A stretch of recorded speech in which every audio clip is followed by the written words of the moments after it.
মাত্র 5 বছরের এক শিশুর ঝাড়ফুঁক দেয়া পানি ও তেল ব্যবহার করে সুস্থ হয়ে যাচ্ছে অসুস্থ রোগীরা। আর এ খবর ছড়িয়ে পড়তেই হাজারো মানুষ ভিড় করছেন সেই শিশু কবিরাজের বাড়িতে।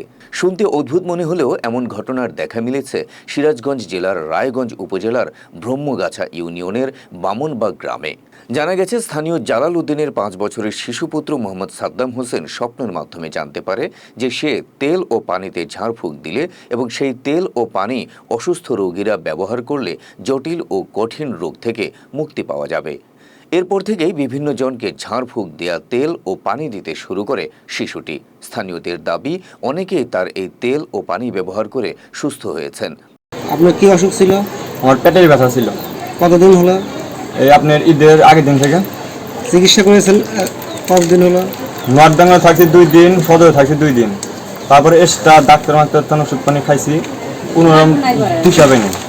অনেকটাই খরচ করছে। জয়েন্টের খরচ করার পরে আমার নানির বাড়ি, এই জায়গায় নানির বাড়ি আইছি, তো একজন বলতেছে যে অমুক যাতে ছোটো করিয়া যাবে, পরে আলাদা মতো আসার পরে আমি সুস্থ। 3 বছর অসুস্থ থাকাকালীন আমার বাচ্চা পেটে আসে, তারপরে মনে হয় যে আস্তে আস্তে আমি সুস্থ থাকি। বাচ্চা আস্তে আস্তে লালন পালন বড় হয়ে যেতেছে। এখন মনে হয় যে বাচ্চা না, আমার এই হাতটা অবসর আছে। বাচ্চা কয় যে আমি যারা দিয়ে সেরে যাব। পরে 1 দিন 2 দিন 3 দিন যারা দেওয়ার পর আমার এই হাতটা মোটামুটি ঠিক হয়ে গেছে। আবার বাবার অসুস্থ ছিল, মাথা ব্যথা, তাকে যারা দিল সেটাও ঠিক হয়ে গেছে।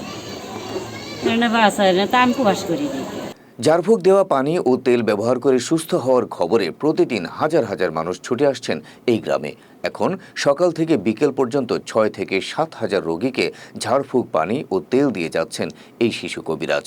তবে সচেতন মহল বলছেন, এগুলো কুসংস্কার ছাড়া আর কিছুই নয়। মেডিকেল সায়েন্সে এ ধরনের চিকিৎসার কোনো ব্যাখ্যা নেই।